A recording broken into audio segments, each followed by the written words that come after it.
Brooke's tiny feet moved lightly across the polished hardwood floor of her parents' bedroom, her excitement bubbling over. The open door of the walk-in closet seemed to beckon her, a portal to a magical trove of elegant clothes and sparkling accessories. She stepped inside, the soft glow of the overhead light illuminating the treasures within.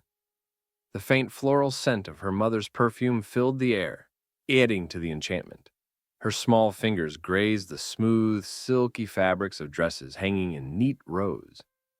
One by one, she admired them before her attention shifted to the jewelry box, perched on a low shelf. Stretching up on her toes, Brooke carefully pulled it down and settled cross-legged on the carpet, cradling the box like a precious artifact. With a creak, the lid opened to reveal an array of dazzling necklaces, glittering bracelets, and rings that seemed to wink at her in the light. Brooke's eyes sparkled as she reached for a string of pearls, draping them around her neck. The cool, smooth beads felt foreign but exciting as they clinked softly with her movements. She picked out a pair of emerald green clip-on earrings next. Fumbling slightly, she managed to attach them to her earlobes. They pinched uncomfortably, but she didn't mind. Standing before the full-length mirror propped against the wall, she smiled at her reflection.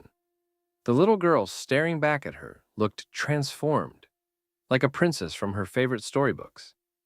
As she reached for a ruby bracelet nestled in the box, her fingers brushed against something unexpected. Curious, she dug deeper and pulled out a crumpled piece of paper. It was folded awkwardly, almost hidden beneath the jewelry. With a mix of hesitation and intrigue, she smoothed the paper on the floor. The heading read, Hartman's Jewelers, a name she recognized as the fancy downtown store her mother sometimes mentioned. Brooke scanned the receipt, her brow furrowing as she spotted two identical watches listed, each with a price that made her gasp. She thought back to her father's recent birthday, remembering the watch he'd proudly shown her, a gift from her mother. "Look at this beauty," he'd said, holding out his wrist for her to admire. "But you know what? Your macaroni frame is still my favorite gift." Brooke had giggled, delighted by his words and their little secret. Now, confusion crept over her. Why were there two watches? Her father only had one. Could the store have made a mistake? Or had her mother bought the second one for herself? A gnawing feeling settled in her chest, one she couldn't explain but couldn't ignore. She folded the receipt carefully and tucked it into the pocket of her playdress. With a sigh, she turned back to her game, slipping her small feet into her mother's high heels. She wobbled precariously, giggling as she imagined herself as a movie star striding across the red carpet. But the thrill of dress-up had faded. The receipt felt heavy in her pocket, its presence impossible to forget. Gently, Brooke removed the borrowed jewelry, placing each piece back in its spot. She closed the jewelry box with a quiet click and stepped out of the closet. The once comforting scent of her mother's perfume now felt suffocating. That afternoon, Brooke found her father in the living room, lounging in his favorite armchair with the newspaper in his lap. She hesitated in the doorway, her hand instinctively reaching for the crumpled paper in her pocket. "Daddy?" she said tentatively. Her father glanced up, his smile warm and inviting. "What is it, sweetheart?"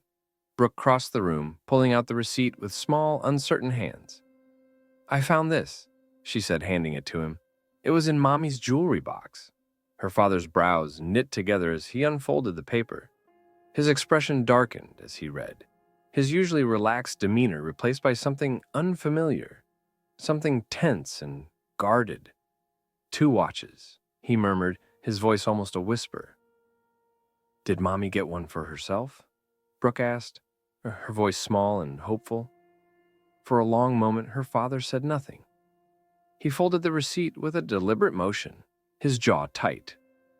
When he finally spoke, his smile seemed strained. "It's nothing for you to worry about," he said, his tone distant. "Thank you for showing me, sweetheart."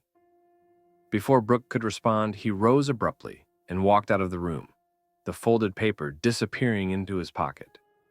She watched him leave, the silence he left behind heavy and unsettling. As she buried her face in her bear's soft fur, Brooke wished she could rewind time, back to the morning when her only concern was finding the perfect dress-up outfit.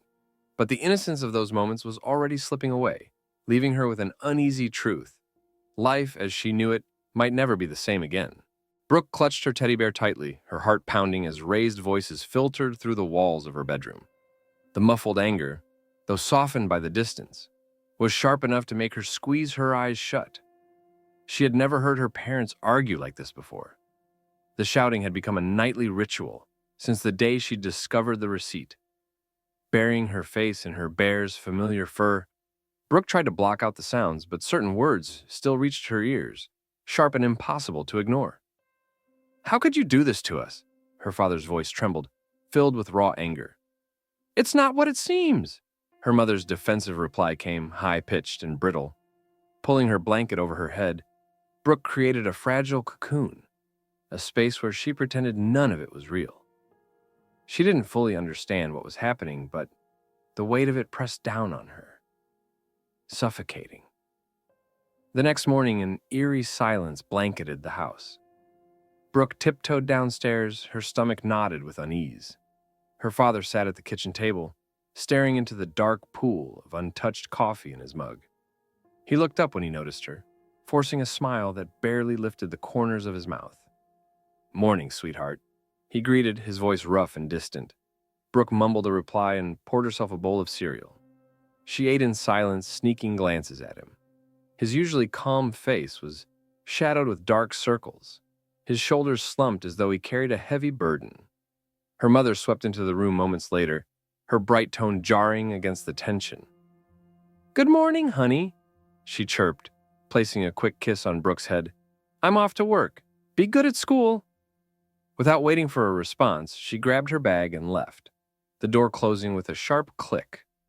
Brooke's gaze shifted to her father, who stared after her mother, his jaw tight and his knuckles pale as he gripped his mug.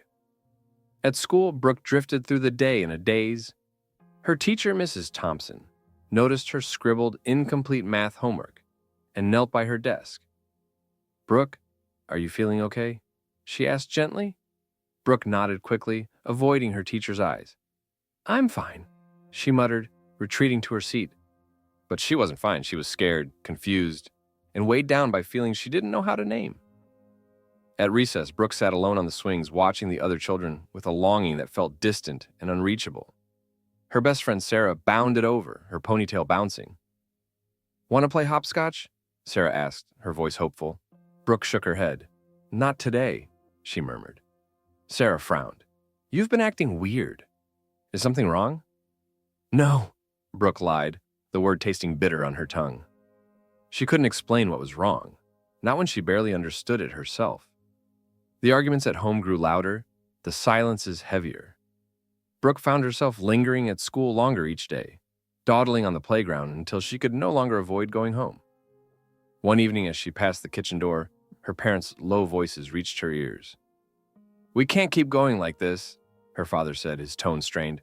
"What about Brooke?" "Don't you dare bring her into this," her mother snapped. "This isn't about her." "Everything is about her," her father's voice cracked with desperation. "Do you even see what this is doing to her?"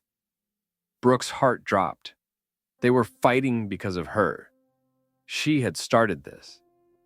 If she hadn't found that stupid receipt, none of this would have happened. Tears welled in her eyes as she fled to her room, burying herself under the covers. The tension stretched over weeks, pulling tighter and tighter. Brooke's grades slipped. Her teacher called home, and the nightmares began. Each night, she dreamed of wandering through a fog, calling out for her parents. When she found them, they would turn their backs and walk away, leaving her alone in the suffocating mist. She'd wake in a sweat, her pillow damp from tears. Her mother's absences became more frequent, and Brooke often returned home to find only her father, his eyes red-rimmed and distant. He tried to engage her, asking about her day, but his voice carried a hollowness that scared her. One night, Brooke was startled awake by the sound of shattering glass. She crept to the top of the stairs, her small frame trembling. "When did it start?" her father demanded, his voice cold and cutting. "Spencer, please," her mother pleaded, her voice shaking. "Answer me," another crash echoed, making Brooke flinch. She pressed herself against the wall, barely breathing. 6 months, her mother admitted, her voice barely audible. It's been 6 months. Silence followed, heavy and oppressive. Brooke retreated to her room, her hands trembling as she crawled back under her covers. 6 months. The weight of that revelation crushed her, though she didn't fully understand what it meant. What she did know was that it was 6 months of secrets, lies, and betrayal. As she lay in bed, staring at the shadows on her ceiling, something inside her shifted. The safety of her family, the warm haven she had always trusted, was gone. In its place was a hollow emptiness she couldn't fill. She squeezed her teddy bear tightly, wishing with all her heart to go back, to that day in her mother's closet, before she found the receipt, before everything fell apart. But deep down, Brooke knew it was impossible. Her world had already changed, and there was no undoing it. Brooke stood motionless in the doorway, watching as her father methodically packed his suitcase. Every item he placed inside, the shirts, the socks, the neatly folded sweaters, felt like a piece of her world disappearing. She wanted to scream, to beg him to stop, to put everything back and pretend this wasn't happening. But the words refused to come, caught in the lump in her throat. Her father worked in silence, his movements precise but heavy with tension. She noticed the tremble in his hands as he folded a sweater and the tight set of his jaw when he zipped the suitcase shut. The sharp sound of the zipper echoed like a final, irrevocable decision. He turned to face her, his eyes red and tired but dry. "It's just for a little while, kiddo," he said, his voice rough and strained. He knelt in front of her, placing a hand on her shoulder. The weight of it was grounding, yet it felt like the last thread holding her together was about to snap. Brooke nodded, unable to speak, and threw her arms around his neck. She buried her face in his shoulder, clinging to the familiar scent of his aftershave. For a moment, she was a little girl again, safe in his embrace. But the moment passed too quickly. He gently pulled away, stood up, and wheeled the suitcase toward the door. The sound of the suitcase wheels on the hardwood floor felt unbearable, each roll like a nail being driven into her heart. When the front door clicked shut behind him, Brooke felt something inside her break. The days that followed blurred together into a fog of sadness and change. Every few days, Brooke packed her own small bag, shuttling between her parents like an object being passed back and forth. At her mother's house, the silence was deafening. The once lively rooms filled with laughter and warmth now felt cold and hollow. Her mother floated through the house like a shadow, always with a glass of wine in hand. Brooke tried to reach out to her, showing her a drawing from school or suggesting they watch a movie together. Her mother's responses were distant and rehearsed. "That's nice, honey," she would say, her words slightly slurred. Or, "Maybe later. Mommy's tired right now." Brooke stopped asking after a while. At her father's new apartment, things felt different, though not necessarily better. He had tried to make it feel like home, hanging familiar pictures on the walls and surprising her with a purple bedspread, her favorite color. But the sadness lingered in the air, a constant reminder of what they had lost. Sometimes Brooke caught her father staring out the window, his expression distant and pained. When he noticed her watching, he would shake it off quickly, forcing a smile that never quite reached his eyes. "How about we go to the park?" he'd suggest, his tone too cheerful. "Or grab some ice cream?" Brooke would nod and force a smile of her own. They both pretended everything was fine, even though they knew it wasn't. At school, Brooke struggled. Her usual excitement for learning had vanished, replaced by a heavy fog of distraction. Her grades began to slip, and one afternoon her teacher, Mrs. Thompson, gently asked her to stay after class. "Brooke, is something going on at home?" she asked, her voice soft and kind. Brooke nodded out of habit, her go-to response whenever anyone asked about her life. "Everything's fine," she mumbled, avoiding Mrs. Thompson's eyes. But the lie wasn't convincing, and the next day, Brooke found herself in the school counselor's office. Mrs. Daniels, the counselor, had a kind face and a calm voice that made it impossible for Brooke to hold her emotions back. The tears came in a flood, accompanied by garbled words she couldn't stop. "It's my fault," Brooke choked out between sobs. "If I hadn't found that stupid receipt," Mrs. Daniels leaned forward, her voice firm yet gentle. "Brooke, this is not your fault. Your parents' struggles are not because of you or anything you did. Adults have their own problems." Brooke wanted to believe her, but the guilt still weighed heavy on her chest. If it wasn't her fault, why did it hurt so much? The weeks dragged on, and Brooke began to notice more about her mother. The wine bottle seemed to be a permanent fixture, refilled nightly. Some nights her mother didn't even bother with a glass, sipping directly from the bottle. Brooke wanted to say something, to ask her mother to stop, but fear kept her silent. What if it made things worse? Weekends with her father became her refuge. He tried his best to make their time together special, taking her to the park or letting her pick her favorite movie to watch. But every Sunday evening, when it was time to go back to her mother's house, Brooke's heart sank. She clung to him a little longer each time they hugged goodbye. "I love you, Brookie Bear," he would murmur, using the old nickname that used to make her roll her eyes. Now it made her want to cry. "I love you too, Daddy," she'd whisper, her voice muffled against his shoulder. One Sunday evening, as she climbed into her mother's car, Brooke glanced back at her father standing on the porch. The shadows of the evening stretched across the lawn, making him look smaller, lonelier. She buckled her seatbelt, her hands moving mechanically. Her mother didn't ask how her weekend was. She didn't even turn around. The car's engine rumbled to life and they pulled away from the curb. Brooke watched her father disappear into the gathering darkness, feeling like she was leaving another piece of herself behind. Brooke watched from the kitchen table as her mother staggered in, fumbling with yet another bottle of wine. The bright morning sunlight streaming through the curtains did little to soften the grim reality of their lives now. Diana's unsteady hands wrestled with the cork, her movements clumsy, her desperation palpable. Quietly, Brooke gathered her school things, her stomach growling. Breakfast was out of the question. She knew better than to risk a confrontation. She slipped out the front door without a word, the faint click of the latch drowned by the sound of wine pouring into a glass. At school, Brooke struggled to focus. Anxiety clung to her like a shadow, making her heart race at every small noise. When the final bell rang, her chest tightened. She lingered on the curb, watching her classmates hop into their parents' cars.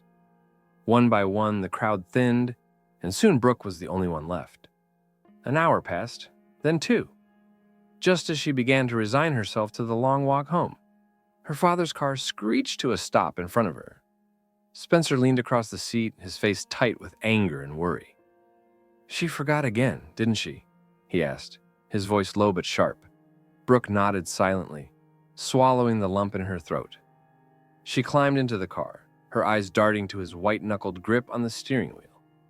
That evening, after dropping Brooke off, Spencer confronted Diana. She was swaying on her feet, her eyes glassy and unfocused. "She's fine, Spencer," Diana snapped, her words slurring together. "You're making this a bigger deal than it is." Spencer's patience, frayed by months of frustration, finally broke. "No, Diana," he said, his voice cold and controlled. "You're the one downplaying this.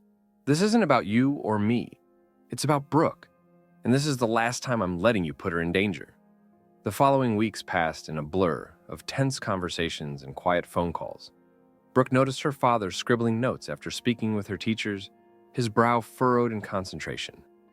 She didn't ask questions, but she could feel the weight of a change coming. One evening, Spencer sat her down at the kitchen table. His expression was serious but kind, his voice steady. "Sweetheart, I need to talk to you about something important," he said, leaning forward. "I'm going to ask the court for full custody." Brooke's breath caught, her mind reeling. "But what about Mom?" she whispered, her voice trembling. A mixture of guilt and relief churned in her chest. Spencer's face softened as he reached for her hand. "Your mom needs help, Brooke. Help we can't give her while she's taking care of you. This is about making sure you're safe." The custody process began slowly, with hearings that Brooke wasn't allowed to attend. She spent hours sitting outside courtrooms, her legs swinging nervously as her parents and their lawyers argued behind closed doors. When they emerged, her father's face was grim but determined, while her mother's was streaked with tears and frustration. Soon a guardian ad litem was assigned to evaluate both homes. Brooke tried to prepare herself when the woman came to her mother's house. Diana made a visible effort to appear composed, tidying up and greeting the guardian with an overly bright smile. But the lingering scent of alcohol, the hastily hidden wine bottles, and Brooke's nervous attempts to clean beforehand betrayed the truth. At her father's home, The visit was starkly different. Brooke's room was neat, the fridge was stocked, and her schoolwork was spread out neatly on the kitchen table. Still, the guardian's questions made her squirm. What's your daily routine like here? Do you feel safe with both your parents? Who would you rather live with? Brooke hesitated, her love for both parents colliding with the undeniable truth of her situation. She didn't want to hurt either of them, but she also couldn't deny where she felt most stable. The final hearing loomed like a dark cloud. Brooke wasn't allowed inside, but the muffled voices seeped through the heavy wooden doors. Her mother's tone was shrill, desperate. I need her. She's all I have left. Her father's voice, steady but unyielding, responded. She needs consistency and safety. I can give her that. When it was over, the decision had been made. Brooke found herself standing on the courthouse steps, staring at her mother's tear-streaked face. Diana's emotions were a chaotic storm of anger, grief, and regret. For a brief moment, Brooke thought she saw a flicker of the mother she used to know, the one who kissed her, scraped knees, and read bedtime stories. But the moment passed, and Diana's eyes darted away, searching for solace elsewhere. That evening, Brooke returned to her mother's house one last time. Surrounded by half-packed boxes, she ran her fingers over familiar knickknacks and inhaled the scent of home. Guilt gnawed at her as she zipped up her suitcase, a mix of relief and sadness pressing heavily on her chest. I'm sorry, Mom, she whispered to the empty room. I hope you get better. When Spencer arrived to pick her up, his expression betrayed his effort to stay composed. As Brooke climbed into the car, she glanced back at the house. Diana stood at the window, her silhouette framed against the dim light. Their eyes met, and for the briefest moment, Brooke thought she saw something. Regret, perhaps, or maybe the faint stirrings of determination. The car rolled away, carrying Brooke into a new chapter of her life. She leaned her forehead against the cool glass of the window, watching her childhood home fade into the distance. There were no winners here, she realized. Only loss, and the fragile hope that someday things might be better. Brooke took a steadying breath, her hand hesitating over the weathered doorbell of her childhood home. The chipped paint on the frame, the threadbare welcome mat. It was all achingly familiar, yet it felt like a relic from a life she'd long since left behind. Beside her, her two young children shifted restlessly, their excitement at meeting their grandmother, a stark contrast to the turmoil Brooke felt inside. Mommy, are we going to see Grandma now? Asked Emily, her 5-year-old, tugging at her sleeve. Just a minute, sweetheart, Brooke replied softly, her voice tight. She glanced at the eager faces of her children, their innocence both a comfort and a reminder of the complexity she was about to navigate. With trembling fingers, she pressed the doorbell. The familiar chime rang out, echoing through the house and stirring memories Brooke had spent years trying to bury. For a fleeting moment, she was 9 years old again, standing at the same door, praying her mother would answer sober and smiling. The door creaked open, revealing Diana, now in her 60s. Her face bore the marks of time and regret, etched deeply into her lined features. Brooke, Diana whispered, her voice trembling as her gaze shifted from her daughter to her grandchildren. You came. Hi, Mom, Brooke managed, the words stiff and unnatural. Before she could say more, her children darted forward, throwing their arms around Diana's legs. Grandma, they cried in unison, their delight bringing a rare light to Diana's weary eyes. Oh, my little darlings, Diana murmured, her voice thick with emotion. She knelt to embrace them, her hands shaking slightly as she patted their backs. Come in, come in. Brooke followed hesitantly, crossing the threshold into a house that smelled of lavender and lemon, clean, orderly, yet suffused with a bittersweet sense of déjà vu. The faded rug in the hallway, the familiar photos on the wall, the threadbare armchair in the corner, all untouched by time, even as Brooke's life had moved forward. Can I get you something, tea, coffee? Diana asked, ushering them into the living room. No thanks, Brooke replied, perching on the edge of the sofa. Her children, unburdened by history, explored the room with wide-eyed curiosity, asking questions about the trinkets that lined the shelves. Grandma, what's this? Max, her 7-year-old, held up a polished watch, Diana froze, her hand trembling as she reached for it. That was your grandfather's, she said softly, her eyes flickering to Brooke. The air between them grew taut with unspoken memories. It was the same watch that had unraveled their lives all those years ago. Brooke looked away, her gaze landing on the armchair in the corner. How many nights had she curled up there, ears straining for the sound of clinking bottles, praying her mother wouldn't drink herself into unconsciousness? Diana's voice broke the silence. You look well, Brooke. How's work? It's fine, Brooke replied, her tone clipped. She watched her mother interact with her grandchildren, noting the tenderness in Diana's voice and the gentleness of her gestures. This was a different Diana, a far cry from the woman who had stumbled through Brooke's childhood, lost in the haze of addiction. After an hour of strained conversation and the children's exuberant exploration, Brooke stood. Mom, can we talk outside for a moment? Diana hesitated, her face betraying a mix of hope and trepidation. She nodded and followed Brooke onto the porch, the crisp autumn air biting against their skin. I need to say something, Brooke began, her voice steady but laced with emotion. I'm here because my children deserve to know their grandmother. But this, she gestured between them, this doesn't mean everything's okay. Diana's face crumpled, her eyes brimming with tears.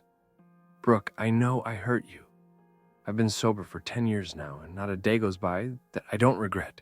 Regret doesn't erase the past, Brooke interrupted, her voice rising with years of suppressed pain. Do you have any idea what it was like? Coming home and not knowing if I'd find you passed out or screaming at nothing? I was a child and I had to grow up overnight. Diana's tears spilled over. I was sick, Brooke. I know that's not an excuse, but it's not, Brooke said sharply, her hands clenching into fists at her sides. Your sickness didn't just hurt you, it shaped me. I've spent my whole life terrified of becoming you. Terrified that I'd fail my children the way you failed me. Diana reached out, but Brooke stepped back, creating a physical distance to match the emotional chasm between them. I'm trying, Brooke. I've changed. I want to be part of your life, of their lives. Brooke exhaled slowly, steadying herself. You can see them, but on my terms. And you need to understand that some wounds don't heal. I can't just forget everything. The silence that followed was heavy, charged with the weight of years. Finally, Diana nodded. I understand. Thank you for giving me this chance with them. Back inside, Brooke observed her mother with the children. She saw the love in Diana's gaze, the careful attention she gave to their stories, the effort she made to engage with them. It was the mother Brooke had always wanted, but it had come 20 years too late.